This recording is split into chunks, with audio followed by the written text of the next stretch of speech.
Sveiki, draugai. Manęs dažnai klausia, kaip iš tikrųjų galima išvaryti vaiduoklius. Tam prireiks siūlikių, siūlai.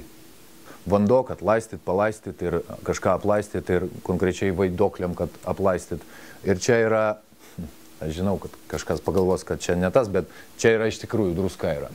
Ir čia yra labai paprastas senovinis daiktas, čia yra medinis vaiduoklių dulkintuvas. Taigi, jeigu jūs tik pajautėt, kad kažkas vat eina, kažkas jau nori ateiti, vaiduoklis kažkoks, ir netgi matot per veidrodį, dažniausiai matot, tai per veidrodį, jeigu matot, tai pirmą iškart reikia druskos. Už savęs taip, viens, viskas, jau tada jis trupučiuką išsisklaidė. Tada vanduo, tada siūlai, tu jį taip paimi, tada pradedi jau pagaliau dulkinti vaiduoklį.